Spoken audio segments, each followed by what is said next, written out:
It is the early hours of March 24th, 1944, somewhere in the pine forests of Lower Silesia, and a British bomber pilot named Johnny Bull is lying on his stomach 30 feet beneath the frozen ground, staring up at a wooden hatch. Above him, close enough that he can hear their boots on gravel, German guards are patrolling the perimeter fence of Stalag Luft III, a prison camp the Luftwaffe has declared escape-proof. Bull does not know this yet, but when he pushes open that hatch, he will discover the tunnel has come up short, several agonizing feet inside the tree line rather than beyond it, a miscalculation that will cost precious minutes and eventually lives.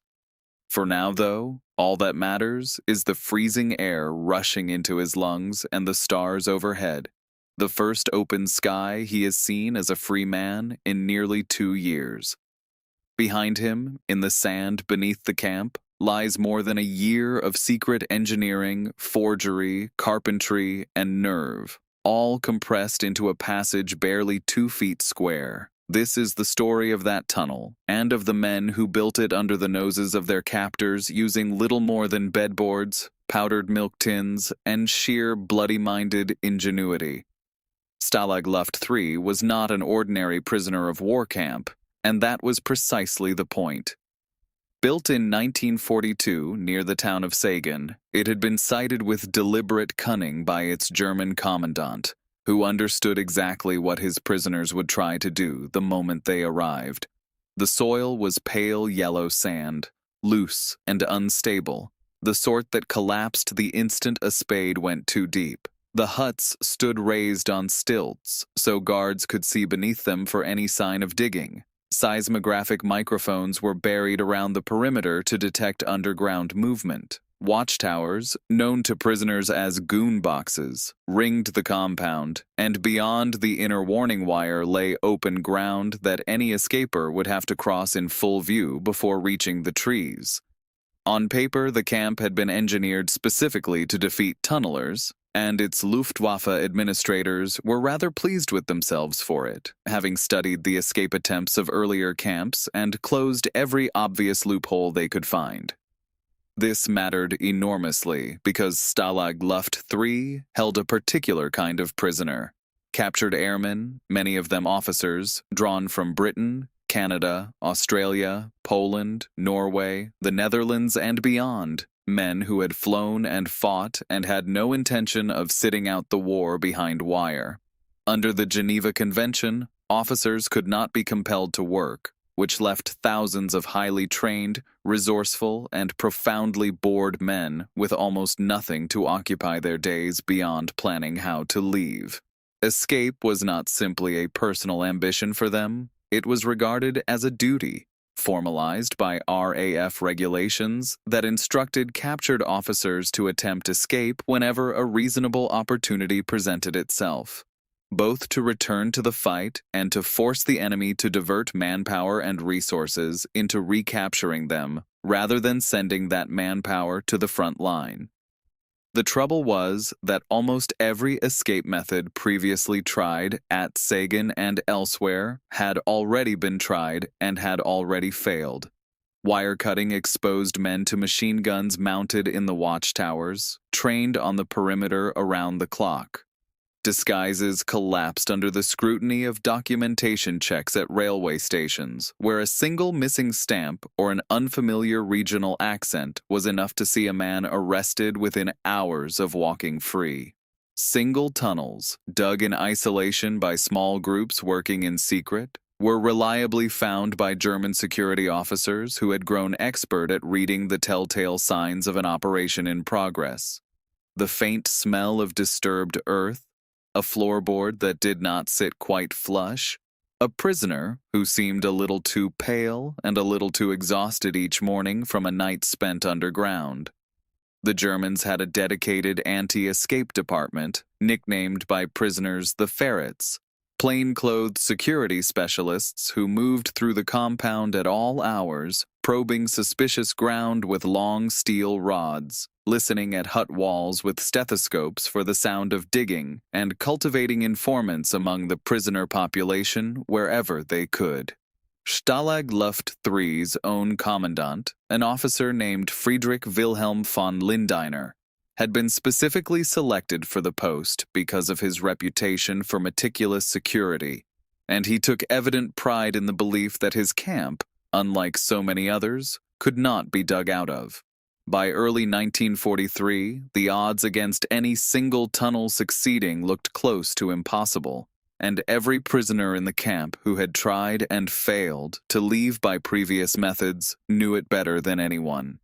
Into this near-hopeless situation stepped squadron leader Roger Bushell, a South African-born RAF fighter pilot who had been shot down over France while helping cover the retreat from Dunkirk. Bushell had already escaped from German custody twice before being recaptured, and he arrived at Sagan with a plan of startling audacity.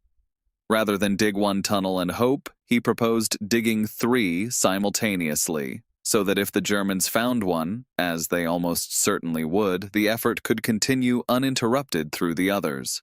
He organized the camp's escape committee, known simply as X, into an underground production line involving carpenters, tailors, forgers, engineers, and lookouts, eventually drawing in more than 600 men in supporting roles. The 3 tunnels were given code names deliberately chosen to sound harmless if overheard: Tom, Dick, and Harry. Tom began in a darkened corner of a hut close to the perimeter. Dick started inside a drainage sump, cleverly hidden beneath a washroom floor.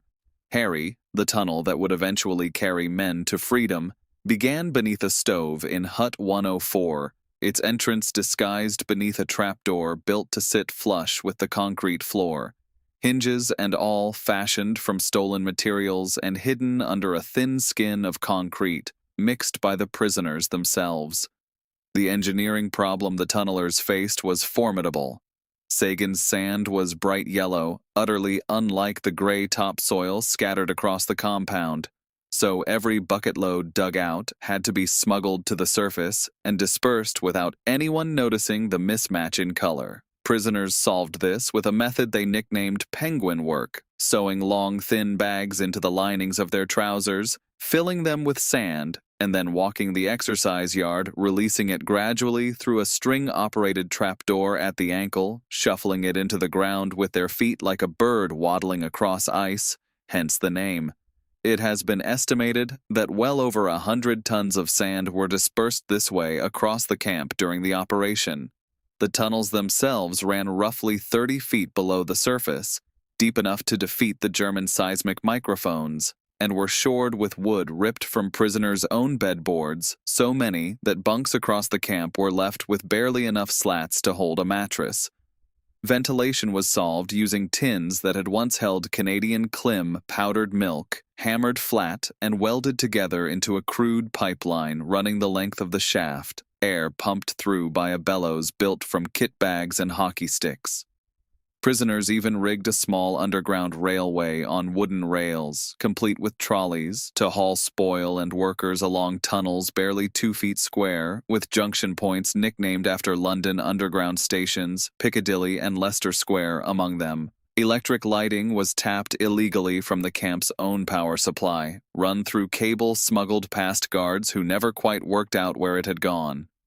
Behind the digging lay an entire clandestine industry that most escape stories tend to overlook. Forgers, working under the eccentric and brilliant Flight Lieutenant Tim Wallen, produced hundreds of travel permits, identity documents, and passes, copied by hand with such precision that some fooled German officials outright, working from documents smuggled in or borrowed briefly from bribed guards, copied under a single bulb late at night, and returned before anyone noticed they had gone missing. Tailors converted RAF uniforms into passable civilian suits and even German military dress using dyed blankets and salvaged buttons, working from smuggled photographs and half-remembered details of what a Gestapo officer or a Silesian factory worker actually wore.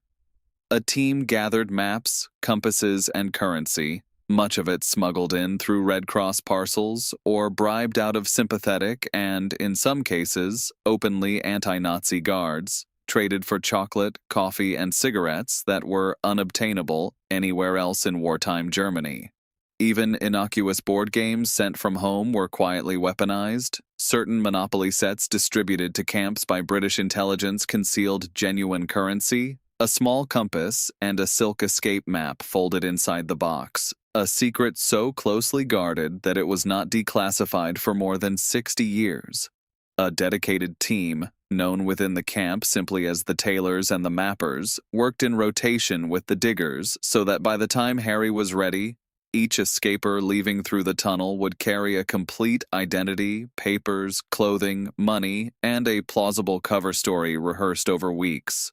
The scale of the digging itself is difficult to overstate. Each shift below ground lasted several hours in a space barely wide enough to crawl through, lit by paraffin lamps improvised from cigarette tins and margarine fat before the electric supply was tapped, the air thick with sand dust and the constant risk of collapse.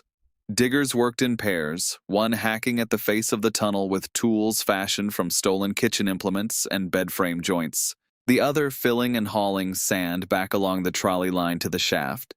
To stop the sandy walls caving in on themselves, the tunnelers built wooden frames every few feet from bedboards, so many of them stripped from the camp's own bunks, that by early 1944, huts across the compound were creaking under mattresses with barely a third of their original slats remaining, a shortage the Germans noted with suspicion but never quite traced to its cause.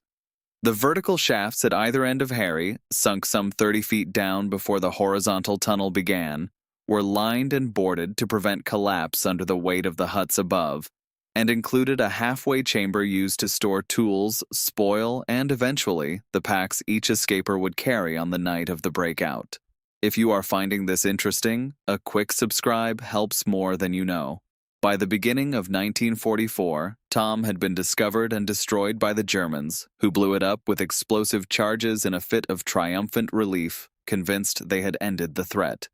Dick was quietly abandoned as an escape route and repurposed instead as a storage chamber for the sand from Harry and for the forged documents and hoarded supplies the operation depended on. All effort now concentrated on Harry alone, and through the bitter winter months digging continued in near-total darkness, prisoners working stripped to the waist in the heat and stale air far below ground, breathing through the improvised Klim-tin ventilation, while above them the ferrets patrolled, entirely unaware that the danger had never actually gone away.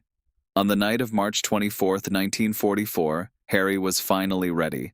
Roger Bushell had hoped for 200 men to escape that night. In the end, the miscalculated tunnel exit, falling short of the tree line and forcing a slow, exposed dash across open snow, one man at a time, meant only 76 made it out before a guard, returning to his post near dawn, very nearly fell into the exit shaft and raised the alarm. Of the 76 who escaped into the freezing Silesian countryside, only 3 made it all the way to safety, a Norwegian and a Dutchman reaching neutral Sweden, another Norwegian reaching Allied-held territory through occupied Europe with help from the French resistance. The rest were recaptured within days, hunted across a countryside placed on a scale of alert usually reserved for actual military emergencies, involving tens of thousands of German police, soldiers, and home guard. Adolf Hitler, incandescent at the embarrassment, is reported to have wanted every recaptured man shot. In the end, 50 of the 76 were murdered on Hitler's direct order, executed individually or in small groups by the Gestapo in violation of the Geneva Convention, their deaths later investigated as a war crime, and several of those responsible tried and hanged after the war. Set against German efforts of the same period, the sophistication of Harry stands out sharply. German prison camps housing Allied airmen, and to a lesser extent camps such as Colditz used to hold persistent escapers, relied largely on static defenses and brute observation rather than counter-engineering to match the scale of Allied tunneling. Where German security depended on rigid procedure, steel probes, and seismic listening posts, the X-Committee at Sagan answered with distributed effort and redundancy, 3 tunnels instead of 1, so that discovery of any single route cost time rather than the whole enterprise. It is a similar logic, incidentally, to the one German prisoners themselves later applied in reverse. In March 1945, 83 German officers held at Camp 198 in Bridgend, South Wales, dug their own tunnel out of British captivity, a shallower and cruder affair than Harry, shored with sawn bed legs rather than milk tins, but proof that the underlying principle, patience, concealment, and improvised engineering defeating a fixed defense, worked in both directions of the war. American escape attempts elsewhere leaned more heavily on individual ingenuity and forged papers than on tunneling at this scale, in part because few American-held camps offered soil and geography as favorable to digging as Sagan's sandy compound. What set Harry apart was not any single innovation, but the sheer organizational discipline behind it, an underground construction project run with the logistics of a small factory, hidden in plain sight from a guard force whose entire purpose was to prevent exactly this. The material impact of the escape was, by any honest measure, modest. 3 men reached freedom out of 600 who had labored on the tunnels, and 50 were murdered in reprisal, a cost so severe that some historians have questioned whether the escape achieved anything proportionate to what it took. Yet its psychological and strategic effect was real and measurable. The scale of the manhunt, tens of thousands of German personnel diverted from other duties for days, demonstrated precisely the disruption Bushell had intended, and the sheer audacity of the operation, uncovered in exhaustive detail after the war, became one of the defining stories of Allied captivity, immortalized in Paul Brickhill's 1950 book, and then, 13 years later, in the film that fixed Tom, Dick, and Harry permanently in popular memory, even as it took considerable dramatic license with the details. The murder of the 50 escapers, meanwhile, became a war crime prosecuted in its own right after 1945, with a dedicated Royal Air Force investigation team tracking down and interviewing witnesses across occupied Europe for years, eventually identifying and helping convict 18 of those responsible for orders and executions, several of whom were hanged. The engineering itself, the penguin bags, the Klimtin ventilation, the underground railway, has since been studied by historians and archaeologists as a case study in improvised construction under extreme constraint, and in 2003, British archaeologists finally excavated the remains of the tunnel itself, finding bedboards still wedged in position exactly as the diggers had left them 60 years earlier, 30 feet beneath the Polish soil, along with rusted tools, a shoe, and sections of the ventilation piping still fitted together where the last digger had left them. Visitors to the site of Stalag Luft III, now within the Polish town of Żagań, can walk the ground above where Harry once ran, and a museum there preserves artifacts recovered from the site, including tools improvised from tin cans and cutlery that once dug through solid sand by candlelight, alongside photographs of the camp taken by the Germans themselves in the weeks after the escape, intended as evidence and propaganda, now serving instead as some of the only visual record of what the prisoners actually built. The story's influence reached beyond its own history, too, shaping how later generations of escape planners and, eventually, military planners more broadly, thought about redundancy and concealment, the principle that a single point of failure invites disaster, while parallel, independently concealed efforts can absorb losses and still succeed. Return for a moment to that frozen night in March 1944, to Johnny Bull crouched at the mouth of the tunnel with the stars above him and the guard's boots close enough to hear. Everything that happened in that instant, the miscalculated exit, the desperate scramble across open snow, the 76 men who followed him out one by one into the darkness, had been made possible by a year of digging with kitchen implements, sewing sandbags into trouser legs, forging documents by hand under blankets, and trusting a network of 600 fellow prisoners never to break under interrogation. None of it happened by accident, and none of it happened quickly. It was built board by board, tin by tin, forged document by forged document, by men who had every reason to believe it would fail, because every previous attempt at Sagan had failed, and who kept digging anyway. It did not deliver the outcome Bushell had planned for. It did not even deliver most of its escapers to freedom. What it delivered was proof, etched 30 feet into Silesian sand and later excavated stone by stone, that a supposedly escape-proof camp designed with seismic microphones and raised huts and watchtowers specifically to defeat men like these could still be dug beneath, tunneled through, and, however briefly and at whatever cost, fooled. The Germans had built a fortress against escape, reinforced with every method their security service could devise. The prisoners of Sagan answered not with force, but with patience, ingenuity, and sand smuggled out one trouser leg at a time, and in doing so they built something the guards above them never once managed to find until it was already far too late. A camp designed to be unbeatable was beaten, not by weapons, but by 3 tunnels, 600 pairs of hands, and the simple, stubborn refusal to accept that escape-proof meant anything of the sort.